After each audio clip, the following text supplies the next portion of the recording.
So there's a large group of militant Amish folks that live in a country called Afghanistan. One of the interesting things I remember hearing about the place back a long time ago, 15 years ago or more, was that these militant Amish only allowed you to get news sources from them, from their local imams, the imams for the militant Amish folks there of the country, right? You weren't allowed to go online. You weren't allowed to, definitely not allowed to hear anything Western. Western being from Europe or the Americas and so forth, especially the U.S. Why was this though? Well, they can control the information that you get. They can tell you whatever stories that they want to tell you. They can put any spin on any kind of news that they want to spin it. And after a while, you're going to believe it. So they raised the kids this way. Kids only the boys could go to schools that were designated to be essentially religious schools. And they're raised in a way that raises them in a system of hate. Now, we think that that sounds pretty extreme, but we do the same thing in the U.S. We call this public education, right? And they don't exactly raise people to hate, but they do, right? The past few years, if you've been online, and especially if you're younger, you may not realize it because it's been part of your culture since when you probably first started kind of thinking for yourself and first starting having your own opinions. But are these opinions really yours, or are these the things that you've heard so many people say over and over and over again from your teachers and other students and social media and so on and so forth?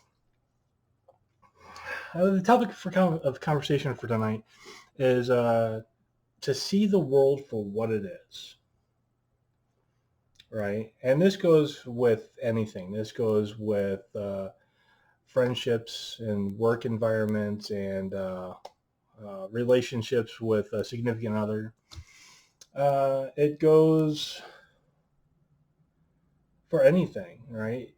It's no different than when you get up in the morning and you see the sunrise.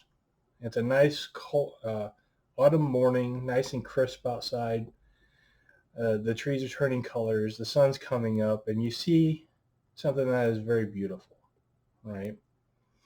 And then you get up and, you know, drink your coffee and go to work or school or whatever you're going to do for the day. You have the clarity to see the world for what it is, that little snapshot in time, because there's nobody else there influencing you. You get to just have a clear mind, not fettered with the problems of the day, and just enjoy the moment, right? So that's just enjoying the moment. Now imagine if you had the same thing there and you had somebody complaining next to you, right? It's too cold outside. It's too early in the morning. The sun hurts my eyes. You know, my coffee's too hot. My tea's too cold. Yada, yada, yada. Would that sunrise be any different for you? Would it be the same? Would you still enjoy it? Probably not. All right. What happens if every morning you went up and to get the sunrise, you go to see the sunrise every morning, and every morning that same person was there? Would you maybe not look forward to sunrises anymore? Maybe, right? That's a, you know, that's not exactly what I'm talking about here. I wanted you to visualize a little bit on what I mean by seeing the world. Sorry about bumping the table there.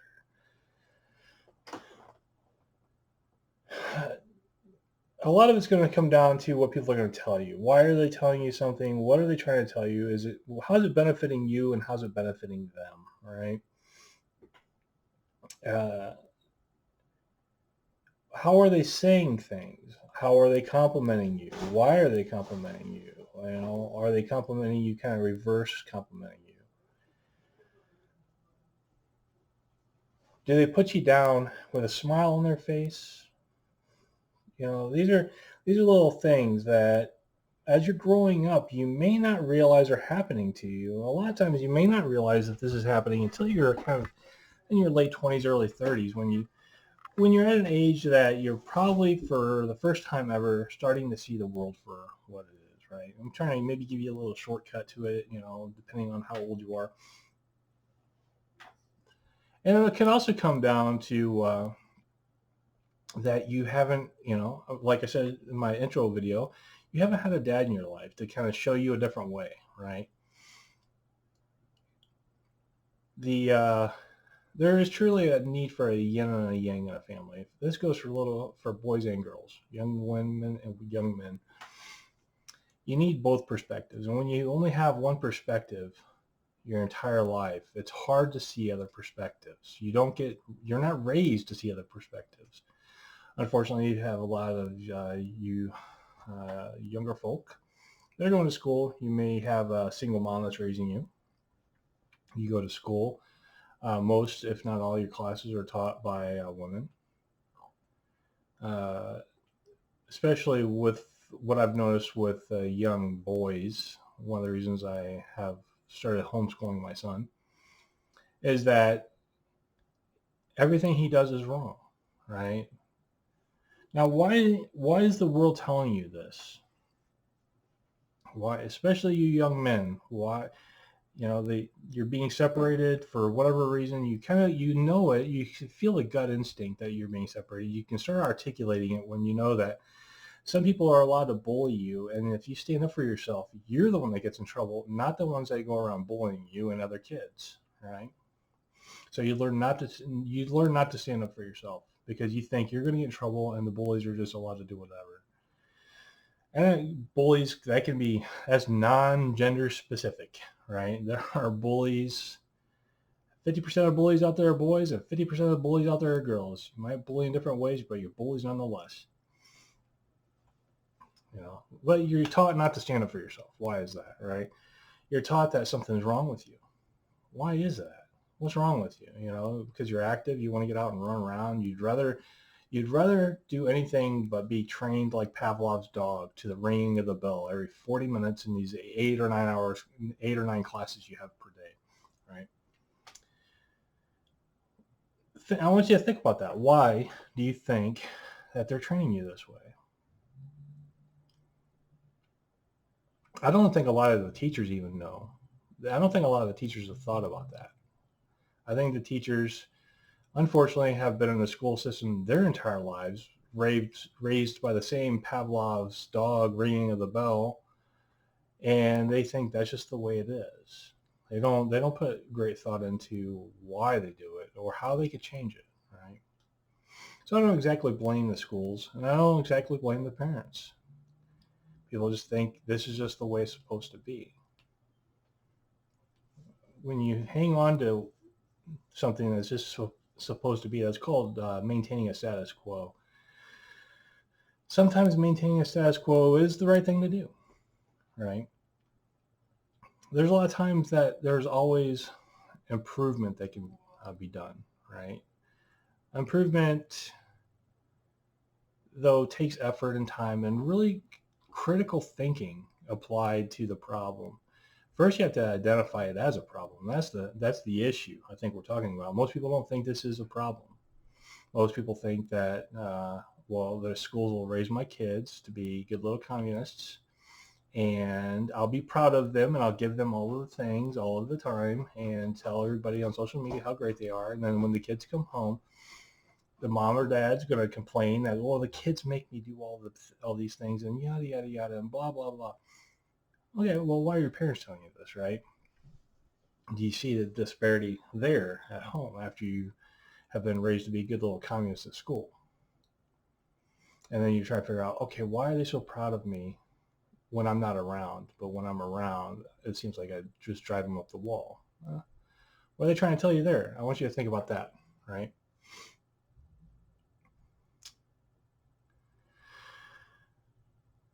Do you have ideas on some of these topics already?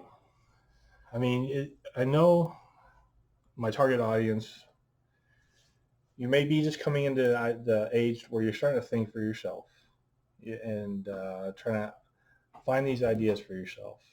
Try to see the world for yourself, and you have a very limited scope of what you can kind of grade normal off of because you've only seen very small slices of life.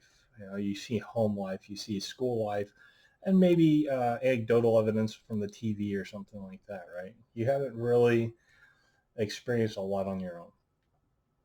It's not going to stop you from thinking on your own, though. Remember that there's a lot of resources out there for you to gain insight. Libraries, for instance, full of books, full of knowledge, spanning back through the history of time. I want you to think about why something is. It doesn't matter what it is. Why is somebody telling you something? They're trying to tell you you're broken, or you're not allowed to stick up for yourself, or you have too much energy, or you don't have enough energy, or you're not doing good enough, or you're making other people look bad, or you're trying to make them do things, and blah, blah, blah. You're trying to do all of this. Why are they telling you this? I want you to hold that question. I want you to write it down. I want you to investigate that question, right? I want you to come up with an answer for yourself, right? And then once you come up with that answer for yourself, bounce that answer off of other people, right? That may be having the same question. Now, it can be in form of, such as this, YouTube videos. It can be forums, which may or may not get you anywhere nowadays. I'm on Reddit. I see what that site's like. I'd stick with friends and family, or at least friends, and some family, especially male family. And I'm talking about the male family with the guys that are men, right? They're not the lapdogs of their wives or girlfriends. They're not the guys that walk around and hold the bags and on the benches made for the stranded dogs, the stranded husbands of the mall ladies. Don't ask those. Ask your uncle or your grandfather or somebody else or your friend's dad. The guy that's out there and teaches his kids how to do things in the garage, and he goes to work and he works, and he's not afraid to let his kids be hurt, but because he needs to teach his kids how to overcome these things and how to accept being hurt sometimes. Ask him this question that you've written down. Get that point of view. Be very critical about it, right? I'm saying be critical about this too, because circling back to the militant Amish of Afghanistan, why is somebody giving you the information, right? So I am kind of giving you a double-edged sword. I'm asking you to think about a question and come back to it and question the people giving you the answer, right? A lot of times people are going to try to give you a good answer. I'm not going to discount that. Sometimes people want you to believe a certain way, though, right? They're going to tell you, well, because of this, because of that, and yada yada. And if their answers always kind of steer down one thing, it's like the government's all bad, or women are all bad, or men are all bad, or something else is all bad. If they kind of steer you against down there, I'm not saying that their opinions aren't valid, but I realize that they have a slant to it. And they're trying to they want you to believe the same way they do, right? So that's one of the things I want you to think about too, is why is somebody telling you something? Sometimes people tell you things because that's just the way it's always been. You maintain status quo with your favorite chicken recipe or your favorite cake recipe or your favorite whatever you make, and you've always made it this way and you like it and you don't want it to change and it reminds you of something. You maintain the status quo, right? You maintain the right balances of the ingredients in your recipe to get that consistent outcome that you enjoy. We do this at work all the time in your regular day at work. Consistency, right? Consistency helps you maintain a job because people know what they can expect from you. I'm not saying be so consistent that you don't ever change anything. That's when you break the status quo. With information, you need to think about why somebody's telling you something as well. And this is something that's hard to train yourself to, because I don't think folks from the age of 30 and younger have ever been taught how to think critically. They're not taught how to solve problems very well. And I especially know that high school students are not taught how to solve problems. The younger kids coming into college, some of the classes that I teach, they aren't taught how to solve problems.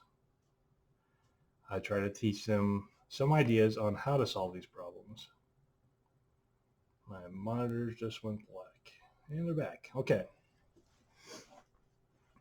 So I'm not going to exactly blame you because it is a skill thinking critically, right? So maybe the next, then let me take a note here. I told you I don't do scripts. I do topics though. So I'm going to do one Bravo topic here. And that will be how to think critically. What does it mean? Okay. So that's the next topic I'll do after this one. How to think critically. Because I understand that I'm saying, oh, you need to think critically, but I'm not giving you a recipe for success, right? Generally speaking, though, you're taking information from various viewpoints, not a single viewpoint or not a viewpoint from a single side, right? That's a big problem with media we have in this country right now. Almost all the media is very left-leaning and all focused on one thing. And their focus is not the one thing. Their focus on getting you angry and upset because they can maintain that control over you, right? You're going to come back because you like that adrenaline of like, oh my God, I hate this person. You've never met him. You're not paying attention to what this person's doing. You're only hearing the stories that they're telling you. Remember, the very beginning, the militant Amish of Afghanistan do the same thing, right? Now we just have a few different news sources that do the same thing here, right? There's very few news sources that are counter to that. But you have to find those other viewpoints. You have to find them. You may not like it because you've also been sitting in one viewpoint for so long, from your single mom to the teachers at school to the types of friends you have, and you all talk the same thing. You read the same social media articles and comments and memes and so forth. That's the way you think, right? And you're afraid of breaking that herd mentality. That's a very important thing. You have to break it in some regard. And this goes for your young girls too. I understand that girls usually, from the beginning of mankind, girls clump together and they have a tendency of thinking alike, right? It doesn't mean that you can't break away and find another group to kind of get their ideas a little bit too. You don't have to stay in the same groups. Guys, you can get away from your friends, or the people you call friends, or challenge your friends to see if they'll think differently. If they get hostile about it, you have to address that, but a lot of guys will think about things and they may call you names and whatever, have some thick skin and give them hell back, right? Get different points of view. That's the important thing here, is to not just get points of view from one side, one area, one little bubble, right? If you look at a statistical analysis of all the people out there, there's going to be a lot of little bubbles and they're going to come together in Venn diagrams. Get your information from as many bubbles as you can and start formulating an opinion. Take notes, make it an assignment. Why do I think this way? Is this the right way? You may come to a conclusion that this is exactly the way you want it to be, or this is exactly the way you think it should be, right? Doesn't mean that someday in the future, 5, 10, 20 years down the road, you might not agree with your younger self. But as long as you're going through the steps to think critically and going through the steps to figure out how to get things solved in your own mind, you're going to get that practice of doing that. And the better practice you get at doing that, the better you'll become, right? Don't think critically by using the same news source over and over and over again. And then they keep telling you the same thing. You're like, see, I'm thinking critically because all the talking heads told me so, right? No, that's exactly the opposite of what I'm talking about. And eventually you will come to the conclusion, whatever the conclusion is, of why somebody's telling you something and what they're trying to get from you, right? Are they trying to make you happy so you come back to them? Are they trying to make you mad so you have to defend yourself, right? Are they trying to attack you so you feel like you're on the defensive, and then they get that initiative? They've brought you down to their level now, to where now you're defending. You feel you have to defend yourself. Are they doing that? Are they trying to get you to believe what they believe just because they feel more comfortable with more people believing the same things? Is somebody trying to tell you things over and over and over again just so that you repeat it? And then once you do repeat it, they start blaming you for, well, Johnny here is the one that says it. I didn't say it, even though that same thing was repeated to you over and over and over again every day for years. And they just they know how messed up what they're saying to you is. So now they're blaming it on you, right? Are they putting that blame on you? Anyways, this video is over 21 minutes. I'm going to try to keep this a little bit shorter. And like I said, this is a ramblings from Dad. This is not a scripted message from Dad.